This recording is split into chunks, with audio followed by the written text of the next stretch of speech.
ओम नमः शिवाय। गायत्री माता को पंचमुखी भी कहा जाता है।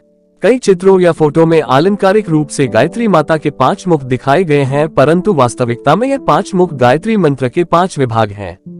पहला ओम, दूसरा भूर्भुवः स्वः, तीसरा तत्सवितुर्वरेण्यम, चौथा भर्गो देवस्य धीमहि और 5वां धियो यो नः प्रचोदयात्। यज्ञोपवीत के 5 भाग हैं।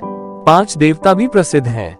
ओम अर्थात गणेश, व्याहृति अर्थात भवानी, प्रथम चरण ब्रह्मा, द्वितीय चरण विष्णु और तृतीय चरण महेश। यह 5 देवता गायत्री के 5 प्रमुख शक्ति पुंज कहे जा सकते हैं। प्रकृति के संचालक 5 तत्व पृथ्वी, जल, अग्नि, वायु और आकाश है। जीव के 5 कोश अन्नमय कोश, प्राणमय कोश, मनोमय कोश, विज्ञानमय कोश और आनंदमय कोश है। 5 ज्ञानेंद्रिया, 5 कर्मेंद्रिया, चैतन्य पंच चक्र अर्थात मन, बुद्धि, चित्त, अहंकार और आत्मा। इस प्रकार की 5 प्रवृत्तियां गायत्री के 5 भागों में प्रस्फुटित, प्रेरित और प्रसारित होती हैं। इन्हीं आधारों पर वेद माता गायत्री को पंचमुखी कहा गया है। पंचमुखी माता की उपासना एक नैष्ठिक अनुष्ठान है जिसे गायत्री अभियान कहते हैं, जो 5 लाख जप का होता है। यह 1 वर्ष की तपश्चर्या साधक का उपासनीय महाशक्ति से तादात्म्य करा देती है। श्रद्धा और विश्वास पूर्वक की हुई अभियान की साधना अपना फल दिखाए बिना नहीं रहती। अभियान एक ऐसी तपस्या है जो साधक को गायत्री शक्ति से भर देती है। फलस्वरूप साधक अपने अंदर, बाहर और चारों ओर एक दैवी वातावरण का अनुभव करता है।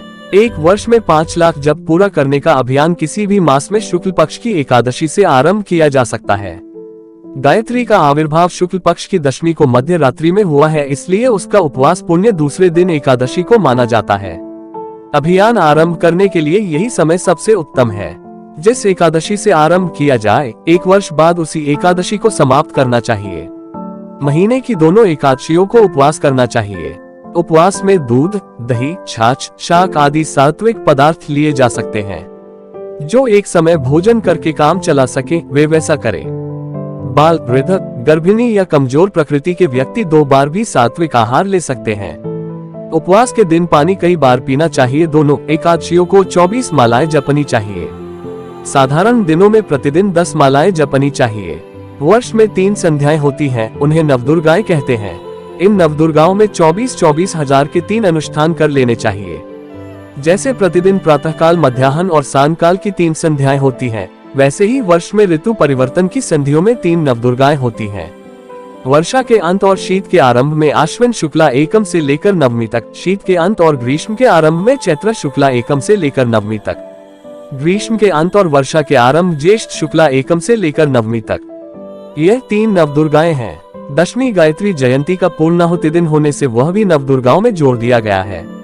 इस प्रकार 10 दिन की इन संध्याओं में 24 माला प्रतिदिन के हिसाब से 24,000 जप हो जाते हैं। इस प्रकार 1 वर्ष में 5 लाख जप पूरा हो जाता है। संख्या का हिसाब इस प्रकार और भी अच्छी तरह समझ में आ सकता है।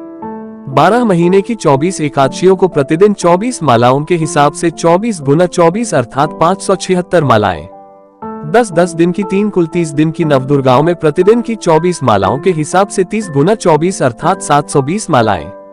1 वर्ष के 360 दिन में से उपर्युक्त 30 प्लस 24 अर्थात 54 दिन काटकर शेष 306 दिन में 10 माला प्रतिदिन के हिसाब से 3060 मालाएं।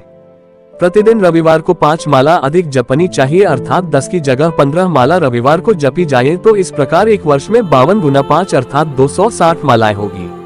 इस प्रकार कुल मिलाकर 576 प्लस 720 प्लस 3060 प्लस 260 अर्थात 4616 मालाएं हुई। एक माला में 108 दाने होते हैं।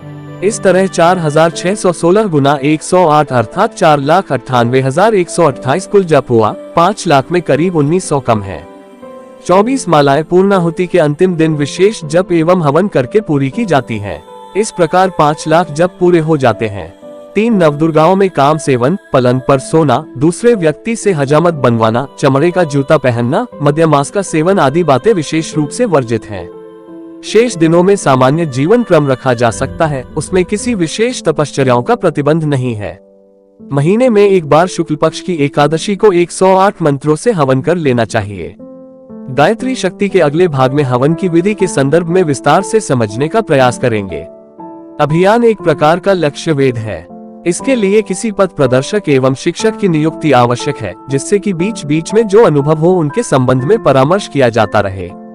कई बार जब प्रगति में बाधा उपस्थित होती है तो उसका उपाय अनुभवी मार्गदर्शक से जाना जा सकता है।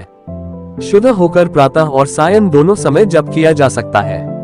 प्रातः काल उपासना में अधिक समय लगाना चाहिए, संध्या के लिए तो कम भाग ही छोड़ना चाहिए।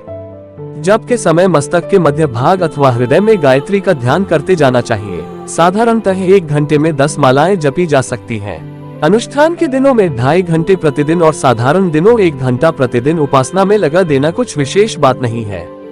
सूतक, यात्रा, बीमारी आदि के दिनों में बिना माला के मानसिक जप चालू रखना चाहिए। किसी दिन साधना छूट जाने पर उसकी पूर्ति अगले दिन की जा सकती है। फिर भी यदि वर्ष के अंत में कुछ जप कम रह जाए तो उसके लिए ऐसा हो सकता है कि उतने मंत्र अपने लिए किसी से उधार जपाए जा सकते हैं जो सुविधाजनक लौटा दिए जाएं। इस प्रकार हवन आदि की कोई असुविधा पड़े तो वह इसी प्रकार सहयोग के आधार पर पूरी की जा सकती है। किसी साधक की साधना खंडित न होने देने एवं किसी शंका समाधान के लिए आप मुझसे भी कमेंट के माध्यम से या ईमेल द्वारा पूछ सकते हैं। आपको समुचित उत्साह, पथ प्रदर्शन तथा सहयोग देने का पूर्ण प्रयास करूंगा। अभियान 1 वर्ष में पूरा होता है।